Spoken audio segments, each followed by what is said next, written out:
मैं समय हूं, कई घटनाओं का साक्षी रहा हूं मैं। ऐसी ही एक घटना का मैं साक्षी रहा जब पाकिस्तान भारत से पहली बार मिला। चौंक गए ना आप लोग? तो देखिए क्या हुआ जब पहली बार पाकिस्तान भारत से मिला। सलाम वालेकुम इंडिया, कैसे हो दोस्त? वालेकुम अस्सलाम, सत श्री अकाल, नमस्कार पाकिस्तान है। आज बड़े खुश नजर आ रहे हो। भाई खुश तो होंगे ही भाई, अल्लाह के फजल से पूरी दुनिया में नाम हो रहा है हमारा। अमेरिका से लेके चाइना तक और एशिया से अफ्रीका तक हर जगह पाकिस्तान पाकिस्तान पाकिस्तान। वाकई में भाई नाम तो हो रहा है। अमेरिका से यूरोप तक और भारत से अफगानिस्तान तक, जहाँ भी टेररिस्ट अटैक होते हैं पाकिस्तान का नाम ही तो होता है। सच बोल रहे हो? मजाक कर रहे हो? तुम क्या जानो कितनी मेहनत करते हैं हम लोग? तुम क्या जानते हो हमारे बारे में? भाई मुझे इंडिया से ज्यादा कौन समझेगा।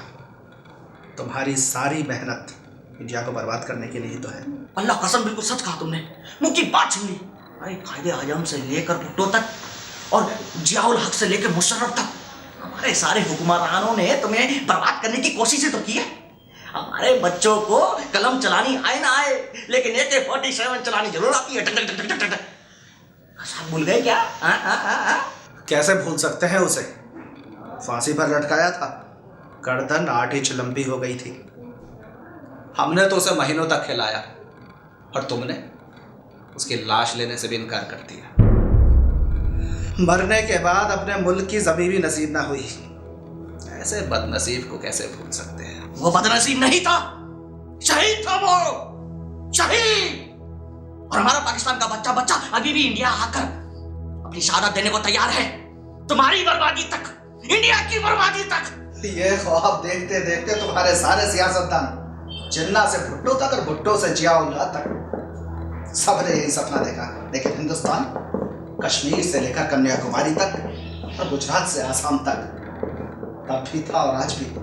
तो तू खुद को देख, क्वेटा से ढाका तक था ना, ढाका चला गया, 2 टुकड़े हो गए। तुम वो तो तुम्हें धोखे से क्या था? अल्लाह के फजल से अब हम 71 वाले पाकिस्तान नहीं रहे। फिक्र मत करो, अब इंडिया भी 71 वाला इंडिया नहीं रहा। मतलब 71 में इंदिरा ने पाकिस्तान नाम के जहरीले सांप के 2 टुकड़े कर दिए थे। लेकिन वो भूल गई थी कि ढाका तो इस सांप की केवल पूंछ है, असली फन तो लाहौर में है। कोई बात नहीं, उस फन को कुचलने के लिए अब मोदी आ गया है। मोदी? अरे क्या कर लेगा तुम्हारा मोदी? अरे अल्लाह के फजल से हमारे बच्चों में अभी भी इतना दम है कि आकर तुम्हारे मोदी की ईंट से ईंट बजा देंगे। और मोदी क्या करेगा? गांधी की लाठी लेकर अहिंसा परमो धर्म बोलकर चुपचाप खड़ा रहेगा। तो क्या कर लेगा मोदी? 29 अक्टूबर को भूल गए इतनी जल्दी? सर्जिकल स्ट्राइक को भूल गए? Surgical strike? कौन सी सर्जिकल स्ट्राइक? अच्छा, कोई सर्जिकल स्ट्राइक नहीं हुई? हमारे वतन में तो नहीं हुई, सिर्फ तुम्हारे हिंदुस्तान की मीडिया में हुई है। तो फिर जो तुम्हारी आर्मी ने वो 35-40 दहशतगर्दों को दफनाया था, वो क्या मोदी के खौफ से मर गए थे? 35-40 नहीं, सिर्फ 25 लोग मरे थे। मतलब तुम मानते हो कि सर्जिकल स्ट्राइक हुई और उसमें तुम्हारे 25 दहशतगर्द मर गए? मतलब हम छोड़ेंगे नहीं तुम्हें, हिंदुस्तान के टुकड़े टुकड़े कर देंगे। अरे ये बोलते बोलते तुम्हारे 2 टुकड़े हो चुके, अब 4 होंगे। मतलब हिंदुस्तान के 4 टुकड़े होंगे, 8 टुकड़े होंगे, नहीं 8 भी नहीं, 20 टुकड़े होंगे। अरे ये बोलने से पहले मेरा साइज देख ले और अपना साइज देख ले। साइज देखन में छोटे लगे पर घाव करे गंभीर, भूखे प्यासे रह लेंगे पर छीन लेंगे कश्मीर। अच्छा एक बात बता, ये तुम लोग कश्मीर के पीछे इतना क्यों पड़े? क्योंकि वो हमारा है, पाकिस्तान का है। तो फिर ये भी बता दे भाई, वो कैसे तुम्हारा है, किस हिसाब से तुम्हारा है? कश्मीर में 95% मुसलमान है और हिंदुस्तान पाकिस्तान बंटवारे में यह तय हुआ था कि जिस इलाके में मुसलमान ज्यादा होगा वो पाकिस्तान का होगा।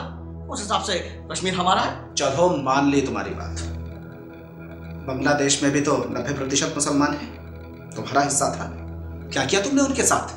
कत्लेआम किया उनका, दूध मुहे बच्चों को भी नहीं बख्शा, रेप किया वहां की औरतों के साथ। क्योंकि वो बंगाली थे और असली पंजाबी हैं।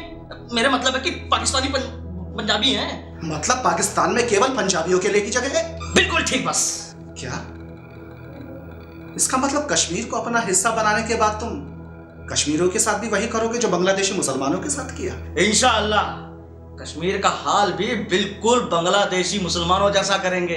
फिर मेरे दोस्त, कश्मीरी क्यों जाना चाहेंगे पाकिस्तान में? क्योंकि मुसलमान हैं हमारी तरह, और मुसलमानों को तो एक ही मुल्क है, पाकिस्तान। पाकिस्तान में तो पंजाबी मुसलमानों के अलावा किसी के लिए भी जगह नहीं। ये तुमने ही बोला। बोला, टक्के की चोट पे बोला। आहिस्ता बोल, मेरे कश्मीर के लोग सुन लेंगे। सुन लेंगे तो क्या, सबको मालूम है कि पाकिस्तान में पंजाबी मुसलमान ही असली पाकिस्तानी है। साडी फौज पंजाबी, साडे अफसर पंजाबी, साडी कौम पंजाबी, अरे सबको पता है। तो भाई एक बात बताओ, तो कश्मीर में तुम्हारा साथ कोई क्यों देगा और कौन देगा? क्यों? हुर्रियत वाले हैं, यासिम मलिक है, वो शब्बीर शाह है और गिलानी है, बहुत है। मेरा मतलब है बहुत बेवकूफ है वहां। समझ गया, इसीलिए बलूचिस्तान भी तुमसे अलग होना चाहता है। उनको भी बहुत मारा होगा तुम। ठीक समझे तुम, बिल्कुल ठीक, बहुत मारा। उनके लड़कों के टुकड़े टुकड़े कर दिए। अरे बलूचिस्तान में बलूचों का कब्रिस्तान बना दिया हमने। जब तुमको ऐसे ही जुल्म करने हैं तो फिर कैसा खेल क्यों खेल रहे हो? न खुद सुकून से जीते हो, न हमें चैन से जीने देते हो। यही तो, अरे यही तो हम पाकिस्तानियों की बुनियाद है कि हिंदुस्तानियों को कभी चैन से जीने नहीं देंगे। अब क्रिकेट को देखो, अपनी जीत की इतनी खुशी नहीं होती हमको जितना तुम हिंदुस्तानियों की हार की होती है। कुछ तो शर्म करो। इंसानियत मर चुकी है क्या तुम्हारी? अपने मुल्क को दहशतगर्दी का अड्डा बना दिया है तुम लोगों ने। दीन के नाम पर, इस्लाम के नाम पर पूरी दुनिया में दहशतगर्दी फैलाई है तुमने। चलो हम लोग तो काफिरों का मुल्क है तुम्हारे मुताबिक, लेकिन तुम्हारा अपना मुल्क, वो तो दीन को, इस्लाम को मानने वाला मुल्क है। तुम्हारे पैदा किए हुए दहशतगर्द आज तुम्हारे मुल्क में दहशतगर्दी फैला रहे हैं। भूल गए हो पेशावर के उन मासूम बच्चों का कत्लेआम? क्या बिगाड़ा था उन लोगों ने तुम्हारे दीन का, तुम्हारे इस्लाम का? ये सब क्या है? जिहाद। अरे दीन के लिए जिहाद। जन्नत मिलती है, जन्नत। जन्नत? जन्नत के लिए तुम लोग इंसानी जिंदगी को कुछ नहीं समझते? अरे आखिर ऐसा क्या है तुम्हारी जन्नत में? हुरें मिलती हैं, हुरें, वो भी 72। और उन हुरों के लिए हमारे पाकिस्तान का हर नौजवान दहशतगर्द बनने को तैयार है। अच्छा, टेररिस्ट बनकर जान देने के लिए तुम्हारे लड़कों को जन्नत में हुरें मिलती हैं। एक बात बता, तुम्हारे यहाँ तो लड़कियां और औरतें भी टेररिस्ट बन जाती हैं, उनको जन्नत में क्या मिलेगा? हरियाणा और यूपी के पहलवान या तुम्हारे पेशावर के पठान? ये तो कोई बात नहीं भी, ये तो कोई बात नहीं भी। हमारे औरतों को कुछ नहीं मिलता। हमारे औरतें मर्दों के पांव तले होती हैं, जूतों में होती हैं। अच्छा, ये किसने बोला? हमारे पाकिस्तान के कानून ने। एक मर्द 2 औरतों के बराबर होता है। अरे कुछ तो शर्म करो। तुम लोग भूल चुके हो क्या? पाकिस्तान का हर मर्द किसी औरत की कोख से पैदा हुआ है। पाकिस्तान का हर मर्द किसी बहन का भाई है। कम से कम उस मां और बहन का तो लिहाज करो। लिहाज? अरे पाकिस्तान में किसी का कोई लिहाज नहीं। लिहाज है तो सिर्फ अल्लाह का, आतंकवाद का, आर्मी का, 3A। और इन तीनों के दम पर हम हिंदुस्तान पे फतेह करेंगे। इंशाअल्लाह कलकत्ता तक पाकिस्तान पहुंचा देंगे। ढाका हार गए, अब कलकत्ता की बात कर रहे हो? लाहौर से कलकत्ता तक। समझ गया, मतलब अब लाहौर भी खो गए। क्यों, भूल गए क्या? मैंने बोला था ना, अब हम 71 वाले पाकिस्तान नहीं है। हमारे पास मिसाइल है, मिसाइल। हमारे पास गौरी मिसाइल है, हमारे पास गजनी मिसाइल है, हमारे पास बाबर मिसाइल है। अरे हाँ यार, याद आया, ये बात तो मैं तुमसे कब से पूछना चाहता था। एक बात बताओ, तुम अपनी हर मिसाइल का नाम ये बाबर, गौरी, गजनी, इनके नाम पर क्यों रखते हो? इसीलिए क्योंकि उनकी तलवार ने हिंदुस्तान को कई बार काटा, हिंदुस्तानियों के मंदिर तोड़े, हिंदुस्तानियों को लूटा, हिंदुस्तानियों के कत्ले आम करे।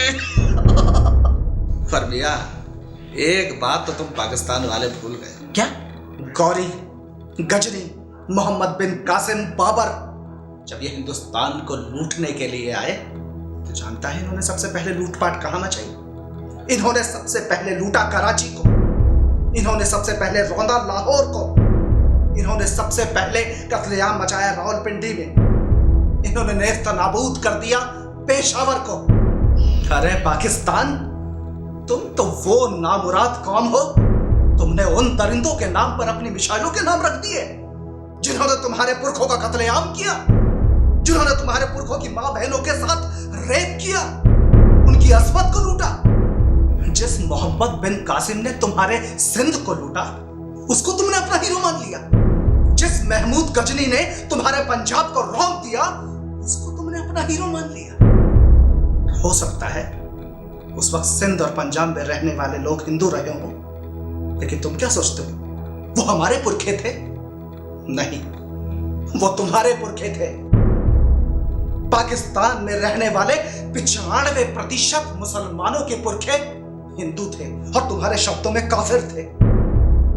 कमाल है, जिन दरिंदों ने तुम्हारे पुरखों का कत्लेआम किया तुमने उन्हीं की शान में कसीदे पढ़ दिए, उनकी शान में फसाने गा रहे हो। अरे लानत है पाकिस्तान, लानत है तुम पर, तुम्हारी जात पर लानत है, क्योंकि तुम्हारी फितरत ही ऐसी है, क्योंकि तुम्हारी जात ही ऐसी है। इसीलिए पाकिस्तान, तुम्हारे पैदा किए हुए दहशतगर्द आज तुम्हारा ही कत्लेआम कर रहे हैं, तुम्हारे देश के अपने मासूमों का कत्लेआम कर रहे हैं। जानते हो क्यों? क्योंकि तुमने अपने पुरखों के कातिलों को अपना हीरो मान लिया और आज वही दहशतगर्द तुम्हारा कत्ल करके खुद हीरो बनना चाहते हैं। और इसीलिए पाकिस्तान, हाफिज सईद, मसूद अजहर, लादेन जैसे लोग तुम्हारे हीरो हैं। क्या हो तुम पाकिस्तान? इंसानियत के नाम पर बदनुमा धब्बा हो तुम। अरे हम इंडिया वाले बेवकूफ हैं जो तुमसे प्यार और मोहब्बत दोस्ती की बातें करते हैं। और पाकिस्तान, तुम्हें क्या लगता है कि इंडिया तुम पर हमला करेगा, तुम्हें बर्बाद करेगा? नहीं पाकिस्तान, तुमने वो हालात पैदा कर दिए हैं कि तुम खुद आपस में लड़ कट कर बर्बाद हो जाओगे। जाओ पाकिस्तान, जाओ जाओ, तुम अपनी दहशतगर्दी की राह पर जाओ।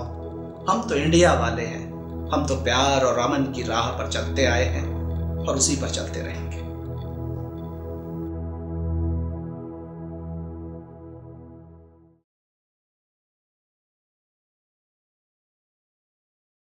दोस्तों, भारत में पहली बार भारत के रोचक मुद्दों को आप तक पहुंचाने के लिए हम लेकर आए हैं YouTube चैनल भारत क्रांति, जिसमें आपको देखने के लिए मिलेगा भारत की राजनीति, इतिहास, बॉलीवुड, क्रिकेट अथवा खेल जगत से जुड़े अनेक रोमांचक किस्से और इसके अलावा हास्य से भरपूर क्वालिटी कॉमेडी शोज।